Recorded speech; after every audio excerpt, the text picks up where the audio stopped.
Dalawang minor de edad na babae ikinulong sa loob ng isang bahay. At walang awa raw na pinagsamantalahan ng tatlong lalaki. Sino ang dumukot at nagkulong sa kanila?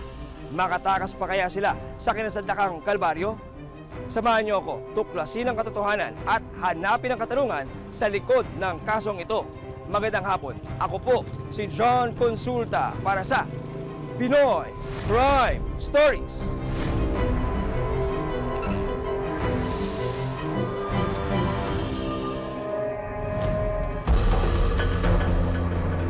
Sa isang bahay sa Maynila, naging bihag ng tatlong lalaki ang dalawang dalagitang pawang menor de edad.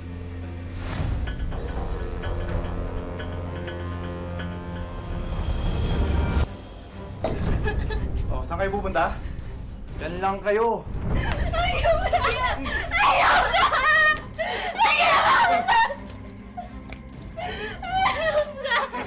Ano na? Ano kayo siniswerte? Hindi kayo makakalabas dito. Oh, tubig. Ano na? Oh. Ano mo? Para hindi nyo isipin, kinakawawa ko kayo.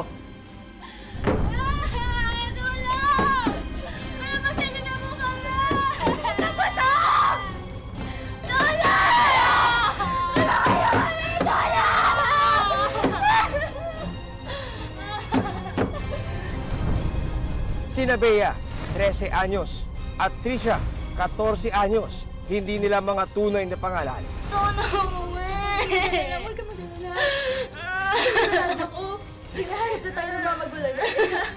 Ang mga biktima, hindi pinakain at kinandado pa sa loob ng isang kwarto. Napag-alaman namin, hindi binigyan ng pagkakataon yung mga bata makalabas. Humingi sila ng tulong, kaya hindi mo madidinig eh. Pag nakita mo yung lugar, nandun sila sa ilalim sa sulok ng kasi bali yung bahay, may taas. Nandun sila sa may papasok sa sulok. Paano sila makakatakas mula sa mga taong nagkulong sa kanila?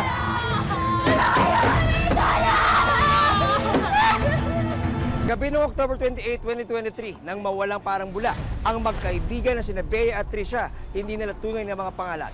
Ayon sa lola ng isa sa mga biktimang si Bea, huli niya nakita ang apo na si Bea kasama ang kaibigan nito, tanghalian ng parehong araw.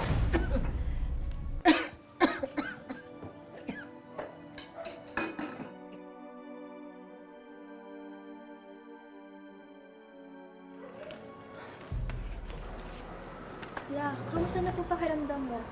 Nahahain ko na po pala yung pinabili mong ulam, ah. Medyo okay na ako. Tara, kain na tayo.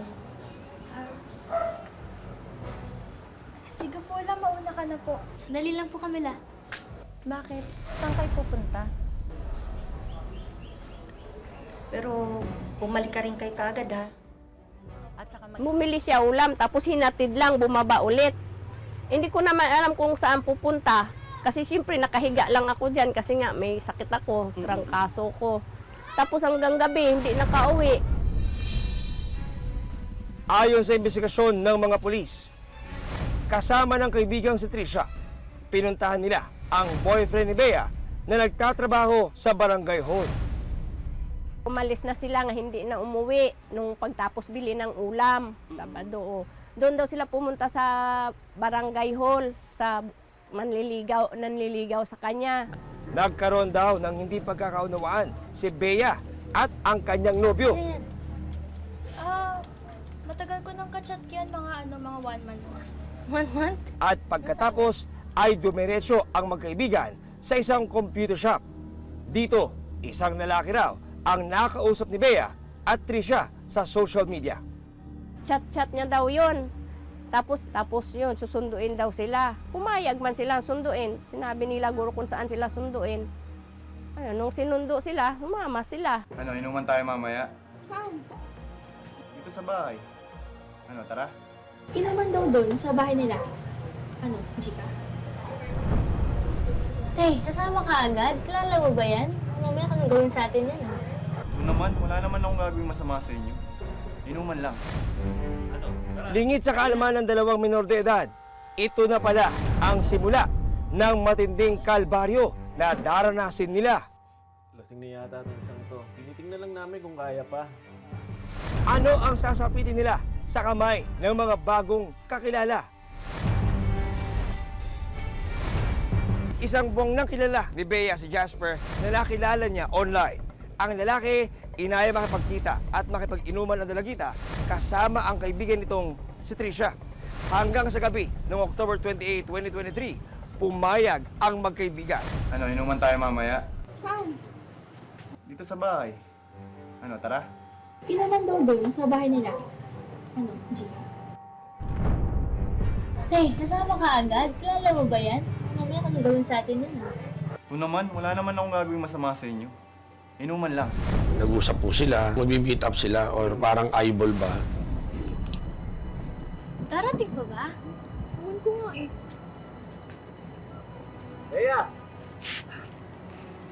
Jasper? Kala ko hindi ka na dadating eh. Si Trisha nga pala, kaibigan ko. Ay, kumusta? Ano, G mamaya? G! Sakay ka na! Hindi nga ako kasya dyan, ikaw nga oh. Paano naman ako? Sige, sunod na lang kayo mamaya. Tinext ko naman na sa kanya yung address. Pero sa pagsama ng dalawang minor kay Jasper, isang masamang plano pala ang mangyayari. Nasa grade 8 na si Bea. Tubong aklan ang bata. Pero nang mamatay ang kanyang ama, noong 4 na taong gulang pa lang siya at nang magkaroon ng bagong pamilya ang kanyang ina, ang kanyang Lola Rosa na ang kumupkup at nagpalaki sa kanya. Sabi niya, wala daw pakialam sa kanila doon sa probinsya.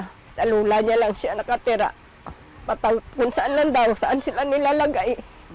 Tapos tawag lula niya sa akin na dito lang daw muna sa akin para makapag-aral daw. Kaya hindi mapabayaan. Sanay na nga raw ang lola ni Bea sa gawin ng kanyang apo. Kaya nang hindi siya umuwi ng ilang araw, inisip daw niyang sa kaibigan lang ito nakikitulog. Yung parang nagtambay-tambay lang tapos umano sa mga kaibigan niya. Kahit anong salita mo, sabi ko nga sa kanya, magpaalam ka kung may mga tao dito. Hindi yung kusa ka lang na bababa nga daw, wala kang pakialam. Kaya sabi ko kung hanapin, hindi ka namin alam kung saan ka namin hagilapin kasi hindi ka nagsasabi, hindi ka nagpapaalam. Samantala, nang makarating sa bahay ni Jasper, Akala ko tayo lang. Sorry. Napadaan kasi sila kaya inimbita ko na rin. ayon sa investigasyon ng mga otoridad, Okay. laking gulat ng dalawang dalagita nang datnan ang dalawa pang lalaki na kaibigan ni Jasper. Sina Patrick, 25 anyos, at Eric, 28 anyos. Kuya Patrick pala. Kapatid ko si Kuya Eric, kaibigan namin. Ano? Tara, tagay na. Tama. Isang road pa tayo. Shot! Maya. Ay ko na pre ha. Oh, tagay nyo.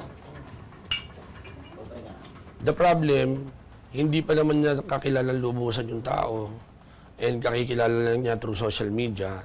Yung kanilang kausap is a full-grown adult na ho, siya ho ay nasa tamang edad na. So after that, nung nagkita ho sila, inibitahan ho sila nung lalaki na pumunta ho doon sa kanilang bahay. Shot! Pre, yun yung Ang inakalang simpleng inuman at kwentuhan lang, hahantong pala sa isang krimen. Ano ang mararanasan ng dalawang magkaibigan sa kamay ng tatlong lalaki? Shot! Pre, Maghapon noong October 29, 2023, nag-inuman sa isang bahay ang dalawang magkaibigan na sina Bea at Trisha kasama ang tatlong lalaki na sina Jasper, Patrick at Eric. Nakakilala ni Bea sa social media si Jasper. Pwede ba akong manligaw sir?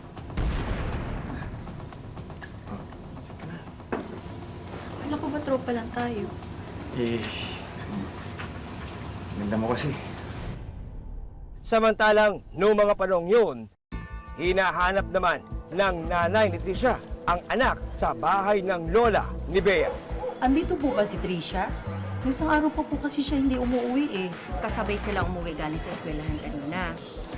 Pero nagpaalam din kaagad sila eh. Pero sandali lang naman daw sila. Tapos nung kinumagahan, nagtanong kung saan pumupunta yung... sabi ko, hindi ko rin alam. Hindi ko na kasi alam kung saan ko hanapin ang batang yun. Hayaan mo, pag umuwi sila, sasabihin ko, umuwi na lang yung anak mo. Salamat, Nay. Pasensya na. Naabala pa kita. Tapos pumunta dito. Saan daw pumupunta si... saka yung kaibigan, ang kaklase niya.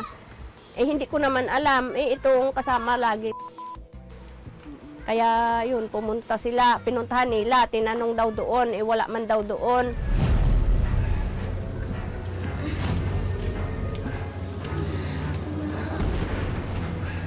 Kaya pa?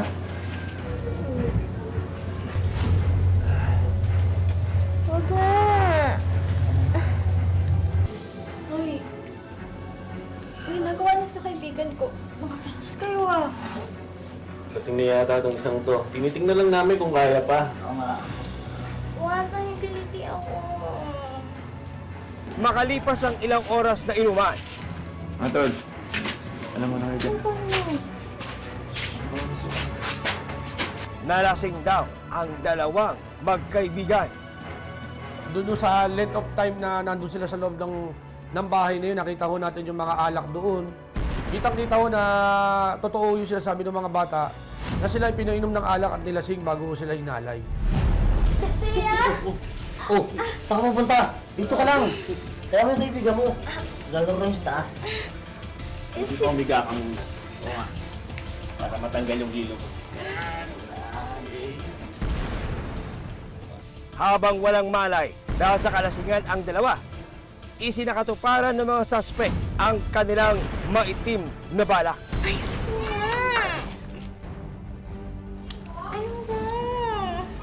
Ayon sa investigasyon ng mga otoridad, unang ginahasa ng mga suspect si Trisha. Pinilit man laban ng dalagita pero hindi na raw niya magawa. At tinakot po sila. Nandun na, nagkaroon na ng puwersa. Ang alam ko nga may patalim sila eh. Kasi nga talagang nalasing na rin yung mga and ang ininom mo nila hard cream nga na-abuse talaga yung mga bata. Hindi, uuwi na kami. Uuwi na kami. Paano makakatakas mula sa kamay ng tatlong lalaki ang dalawang menor de edad? Trisha! Okay lang si Trisha. Higa ka lang dyan. Trisha! Huwag ka siligaw. Gigilpukan kita.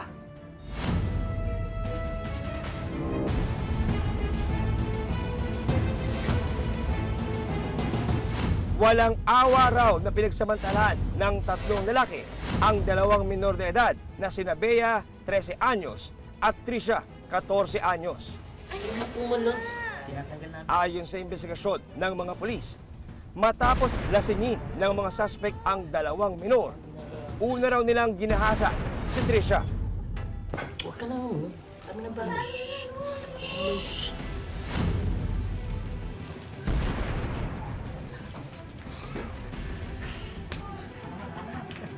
Baka naman, pre.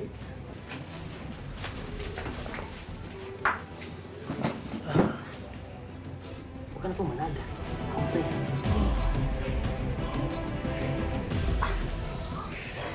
Bako ano? Ilang ka pa. Yan mo lang. Samantalang si Bea, ipinasok daw ni Jasper sa loob ng isa pang kwarto at dito pinagsamantalahan ayon sa mga pulis. Trisha! Okay lang si Trisha. Higa ka lang dyan. Trisha! Huwag ka siligaw. Gigilpukan kita.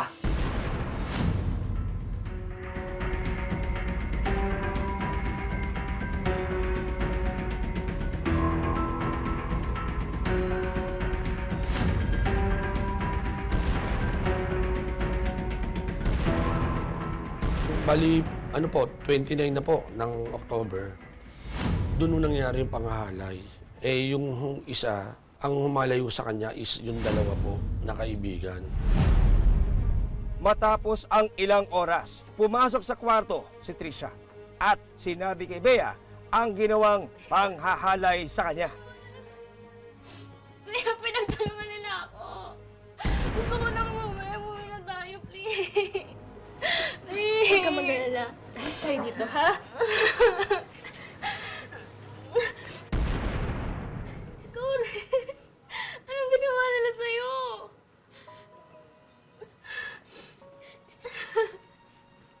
So, bukod sa physically, mas inferior sila doon sa kanilang mga assailants, maaring, tama ba sir, nakadala pa yun dahil nga lasing sila, mahina sila, kaya hindi talaga sila kalaban.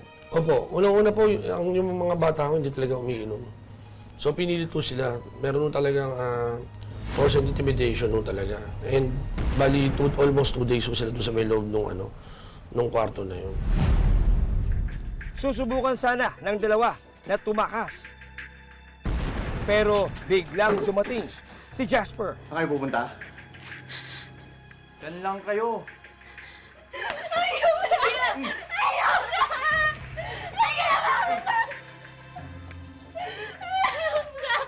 Ano kayo, sinusuwerte? Hindi kayo makakalabas dito! Oh, tubig. Kunin mo na! Oh, kunin mo. Para hindi nyo isipin, kinakawawa ko kayo.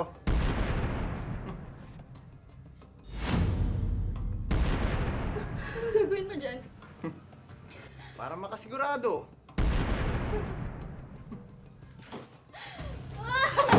Tulong! Tulungan niyo kami!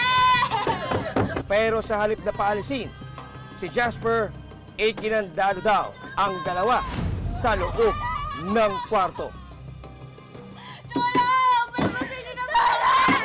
Tulong!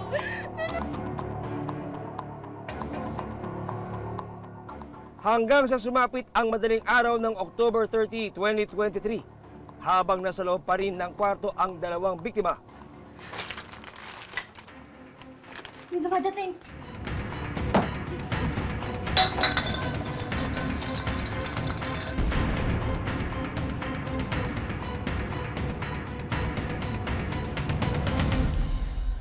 Isang babae ang pumasok sa loob ng kwarto. Sino kayo? Anong ginagawa niyo dito? Dahil dito, nakatakas ang dalawang magkaibigan.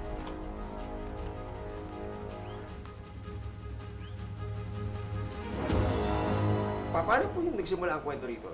Ano ba silang dalawa at paano sila napunta sa lugar na yun? Tumawag po yung Station 8 sa amin na meron daw dalawang minor de edad na babae po doon na nabiktima daw, pinasundo ko kagad yung mga bata. Nangyari po niya sa area ko ng PCP 3 po. Kasi po it is between 11 Avenue and 12 Avenue po. Along the way po, pauwi ho yata, nakakita sila ng karatula ng pulis, doon sila humingi ng tulong.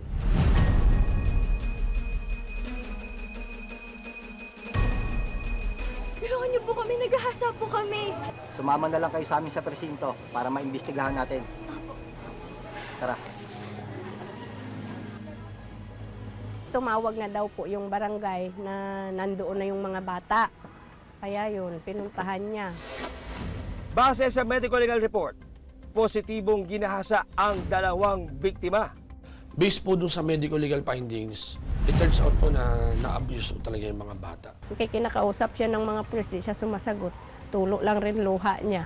Nagsumbong siya na ganun, tinanong siya kung anong nangyari. Habang nasa istasyon ng pulis, dito na nalaman ng mga kaanak ni Bea at Trisha ang kanilang sinapit at dali-daling pinuntahan ang dalawang menor de edad. Nay, uwi niyo na po ako. Gusto ko na po umuwi, Nay. Tana, anak, tana. Andito na kami.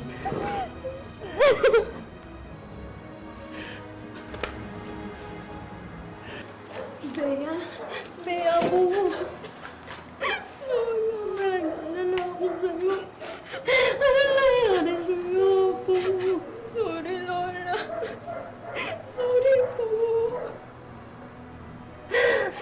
Kasi sa'yo ako. Pagdating ko doon, naiyak ako kay tingin-tingin sa kanya. Naiiyak ako na nagagalit sa kanya. Pero sige, tulo ng luha ako kay naaawa man ako. Dito na nila ikinuwento kung paano sila naging bihag ng tatlong lalaki. Nung makadating po kami sa bahay ng lalaki po, nag-aya po sila uminom.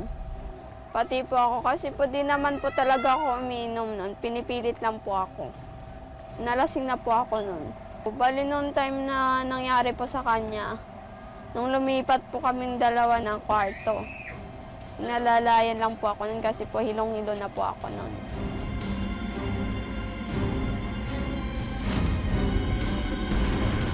Hindi na po makaya nun eh, kasi po ginawa ko lang po parang tinutulak ko po siya. Pinipigilan niya po ako. Sa mga araw na bihag sila, takot daw ang naramdaman ng dalawa. Nung time na po, dalawa po kasi sa kanya gumalaw eh, yung kuya ni tsaka yung isa pa pong lalaki, yung 28 years old. Nagalit din po, kasi po iyak po siya ng iyak nun eh. Walang sinayang na oras sa mga kapulisan at sinimulang hanapin ang mga umabuso sa dalawang biktima.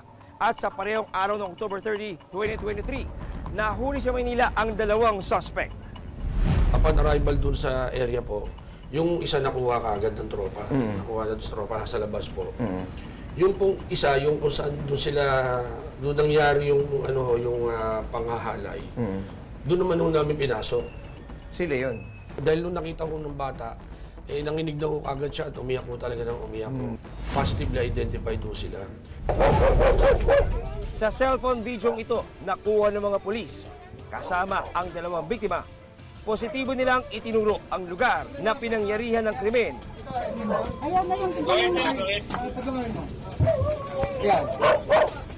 At dito na nga dinakip ang dalawang suspect na positibong kinilala rin ng mga biktima. Yung nga po, nagulat din po yung mother niya. And actually, alam naman ng mother niya na hinahanap po namin. So nagkaroon ng parang initial confrontation sa Oo, kasi kinu-confirm mo natin kasi identity. So yun na ho, nakita nyo, nag-ano na yung bata. Ang ikatlong suspect naman, nahuli noong November 2, 2023.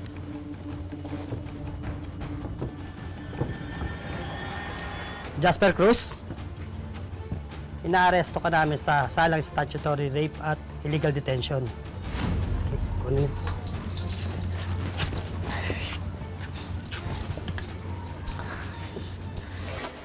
Sinampahan ng reklamong statutory rape at slight illegal detention ang tatlong suspect na kasalukuyang nakapiit sa Baseco Police Station. Yung RA 11648 statutory rape and Article 268 ng RPCO is slight illegal detention po. Yun po, pinailan po natin sila. Yan po nakasampa na po ngayon yan sa City Prosecutor's Office po. Yung mga suspect po natin na tatlo, nandito sa atin sa custodial facilities po natin, kung saan po nandiyan sila ngayon naghihintay po ng commitment order po. Hepe, ano po ang background ng ating mga suspects? Yung nga po ang hirap nga ho, kasi they met through social media po. Ang identity ho nung isa, confirm mo meron yung ditong previous na asunto po. Okay. Oo, meron ng criminal record. Anong kaso, sir? I think it's robbery ho yata. What are the chances, sir? Yung likelihood na maaari may iba pa sila na mga naging biktima? The way I look at ito, baka hindi lang ito yung first time Baka ho, pag nailabas natin ito, meron mga biktima din itong mga to na lumabas po. Nagpaunlak naman ng pahayag ang mga suspect sa Pinoy Crime Stories. Pero pareho nilang itinatanggi ang mga akusasyon laban sa kanila. May allegation po kasi na sinasabi kasama daw po kayo doon sa nagpainom sa mga minor de edad tapos inabuso po yung mga babae. Totoo po ba yun, sir? Di ba totoo yun? Bari naman po siya naman po talaga nagyayamang Ang totoo po nangyari dun, pagkarating ko po dun, talagang meron na po silang anak na iniinom. Yung nilak namin yung pinto, hindi po totoo yun. Walang ganun, sir, na nangyari. Yung pang-aabuso, sir, nangyari ba yan? Marami naman po kami testigo sa amin. Wala na mga nangyaring rape kasi siya naman hindi po may tapos po niya. Yung nangyari na yun. Okay. Saka kung gagawin namin yung sir, di na makakalabas yun doon. Kinatid ko pa nga yun sa kanila eh. Mananatili silang inosente hanggat hindi na mapatunayan ng korte na sila ay nagkasala. Kasalukuyang dumadaan sa counseling ang mga biktima. Meron po ba tayong effort para magkaroon ng intervention ang ating DSWD or psychologist para maalalayan yung ating po mga biktima po rito? Nirepair din natin sila ho sa SWD kasi yung mag-undergo sila talaga ng ng program to parang to rehabilitate po yung kanilang traumang dinanas. Meron naman po malaking factor din yung pamilya, sila yung number 1. Number 2, yung government o alalay. Number 3, sana ho unawain nung siguro ng publiko. Kung halimbawa malalaman nila na may mga biktimang ganon, encourage natin na come up into open and magreklamo. Matinding galit naman ang nararamdaman ng lola ni Bea sa sinapit ng apo. Siyempre, masama ang loob ko. Nga nagagalit rin ako kay ganon ang nangyari. Hindi ko naman nakalain na ganon sa dami ng apo ko. Mapagdusahan nila ang ginawa nila. Pag nakawala yun, mamaya magawa pa nila sa ibang mga bata o di kawawa naman. Lalong makawawa yung mga magawaan nila pa ng kailangan hindi na makalabas ng kulungan. Pero nagpapasalamat pa rin silang buhay at ligtas ang dalawang menor de edad. Sabi ko nga sa kanya, dapat siya, wag na matigas ang ulong ng gala kasi hindi makakabuti talaga sa kanila kay mga babae pa naman sila. Hindi man yan sila nagkulang ng pangaral kag salita kaso hindi lang talaga nakikinig. Mahal ko yung mga apo ko. Paalala naman ng mga otoridad sa mga kabataan at kanilang mga kaanak, iba yung gabay at pag-iingat ang kailangan, lalo na sa paggamit ng social media.